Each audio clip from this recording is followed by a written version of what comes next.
యాదగిరిగుట్ట లక్ష్మీ నరసింహస్వామి ఆలయంలో భక్తుల రద్దీ అధికంగా ఉంది. ఆదివారం సెలవు రోజు కావడంతో అధిక సంఖ్యలో భక్తులు స్వామివారి ఆలయానికి విచ్చేశారు. దీంతో ఆలయ ప్రాంగణంలో భక్తుల సందడి నెలకొంది. ఉచిత ప్రవేశ దర్శనానికి దాదాపు 2 గంటల సమయం, ప్రత్యేక ప్రవేశ దర్శనానికి దాదాపు గంట సమయం పడుతుంది. యాదగిరిగుట్ట లక్ష్మీ నరసింహస్వామి ఆలయంలో భక్తుల రద్దీ అధికంగా ఉంది. ఆదివారం సెలవు రోజు కావడంతో అధిక సంఖ్యలో భక్తులు స్వామివారి ఆలయానికి విచ్చేశారు. దీంతో ఆలయ ప్రాంగణంలో భక్తుల సందడి నెలకొంది. ఉచిత ప్రవేశ దర్శనానికి దాదాపు 2 గంటల సమయం, ప్రత్యేక ప్రవేశ దర్శనానికి దాదాపు గంట సమయం పడుతుంది.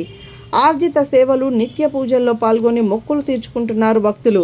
రద్దీ అధికంగా ఉండడంతో ఆలయ పరిసరాలు భక్తులతో కిటకిటలాడుతున్నాయి.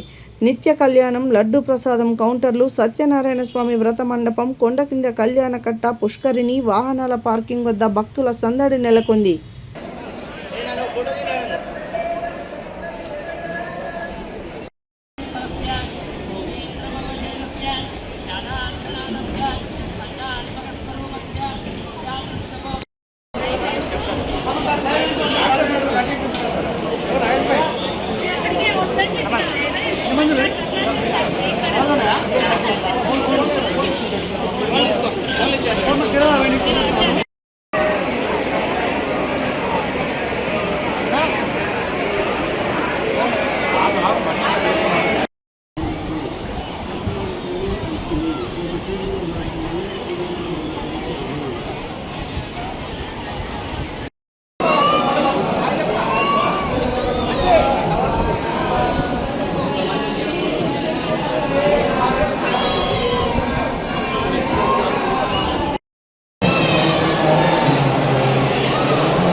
எதிரகால கழிமா புராணை விஜயசையன பைத்ததன்னை சிறுபடை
सुप्रियता